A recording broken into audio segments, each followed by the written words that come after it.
नमस्कार, मैं विवेक रंजन और आप देख रहे हैं रंजन टीवी न्यूज। भारत एक देश जहां पर गंगा के पानी से शिवलिंग पर जल भी चढ़ाया जाता है और उसी गंगा के पानी से मुसलमान भाई वजू करते हैं।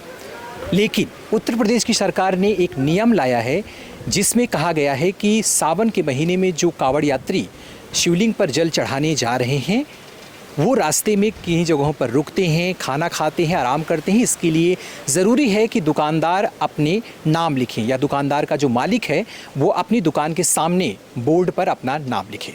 इसका समाज पर क्या असर पड़ने वाला है? लोगों का कहना है कि जो मुसलमान हैं उनकी दुकानों पर हिंदू नहीं जाएंगे। एक मानसिकता है लोगों की इस तरीके की कि अगर वो सावन के महीने में मुसलमान की दुकान पर खाना खाते हैं तो उससे उनके धर्म पर प्रभाव पड़ेगा। लेकिन इसको लेकर के जनता क्या सोचती है, जनता के क्या विचार हैं, इसी को जानने के लिए हम उपस्थित हुए हैं महात्मा गांधी अंतर्राष्ट्रीय हिंदी विश्वविद्यालय में, जहाँ पर कुछ छात्रों ने इस विषय पर बातचीत की है। आइए उनको सुनते हैं। बढ़ी नहीं है, जोरों पे चल रही है धार्मिक तुष्टिकरण की राजनीति।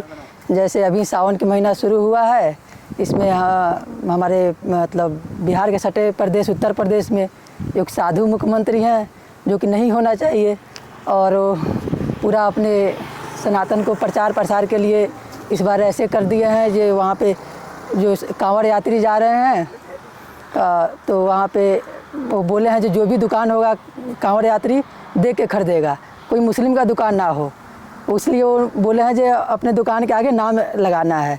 हाँ, देखिए आजकल जो धार्मिक तुष्टिकरण की राजनीति है वो देखे तो हम लोग बढ़ ही रही है, क्योंकि हम लोग जब देखते हैं कि इलेक्शन होता है तो वहाँ जब विकास पे बातें नहीं होती है, लोग विकास को मुद्दे उठाते हैं तो लोग कहीं ना कहीं एक धार्मिक कट्टरता को मतलब उत्पन्न करने लगते हैं, बढ़ावा देने लगते हैं कि आप क्या इस राष्ट्र को नहीं चाहते, उस राष्ट्र को नहीं चाहते, ऐसे अपने समाज को देखना नहीं चाहते। तो एक तरफ से देखें तो ये बढ़ावा दे ही जा रही है। ठीक है, किसी की भी दुकान हो, चाय की हो, सब्जी की हो, भजिया की हो, कोई ढाबा हो, तो आइडेंटिटी छुपाने में क्या प्रॉब्लम है?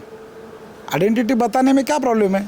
तो लिखना चाहिए, जो बेच रहा है वो लिखना चाहिए, क्या प्रॉब्लम है उसमें?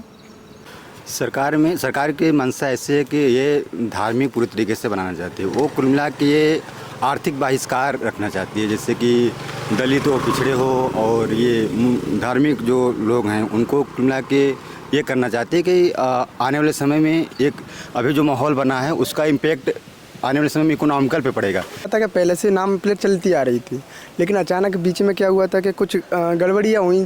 लोगों का ऐसा मानना है कि नहीं, ऐसी समस्या है कि कोई अन्य धर्म का व्यक्ति जो शुद्ध शाकाहारी नहीं है वो शाकाहारी भोजन का नाम लिख के वहाँ पे लोगों को शाकाहारी भोजन दे रहा है, लेकिन उनका जो उद्देश्य है, जो पहले से हमारी मानसिकता चली आ रही है, उस वजह से समस्या आई है। देखिए, सबसे पहली बात यह है कि भारत एक धर्मनिरपेक्ष देश है, सभी धर्मों का सम्मान किया जाना चाहिए, और संविधान में लिखा गया है कि धर्म के आधार पर भेदभाव नहीं किया जाएगा, सभी को जीवन जीने का अधिकार है, संविधान कहता है हमारा। लेकिन वर्तमान समय में देखा जा रहा है कि यूपी सरकार यानी कि योगी आदित्यनाथ की सरकार है, वो कह रही है कि कांवड़ यात्री वहाँ रुकते हैं, इसीलिए वे यदि मुसलमानों का फल खाएंगे तो वे छुआछूत के शिकार हो जाएंगे या फिर उनका धर्म भ्रष्ट हो जाएगा।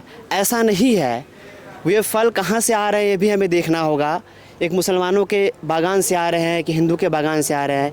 फल का कोई धर्म नहीं होता है, मनुष्य का भी कोई धर्म नहीं है। हमने बांट दिया है, फल को बांट दिया है, मनुष्य को बांट दिया है। नहीं, कुछ मतलब दुकानों में ऐसा होता है कि वो कुछ सामान को झूठा करके या फिर मतलब अभद्र तरीके से बनाते हैं और उन्हें देते हैं। तो शायद बहुत सारे वीडियो वायरल हो रखी है सोशल मीडिया पे, तो लोग देखते हैं तो उस हिसाब से ऐसा वो बता रहे, अपने तरीके दे रहे, अपने ओपिनियन दे रहे कि ऐसा नहीं करना चाहिए और नाम वहाँ पे लिखने चाहिए कि ये नाम करके लिखो, हिंदू धर्म का नाम लिखो, उससे पता चलेगा मतलब जो यात्री लोग हैं कि ये सब अपने ही मतलब लोग के दुकान है। ऐसा ही है सबका। इससे भाईचारा बिगड़ने का भाईचारा बिगड़ सकता है अगर ऐसे नियम सरकार लाती है। हाँ, पर सबका वो अब मानसिकता पे भी निर्भर करता है कि लोग किस तरीक़ा से सोचते हैं।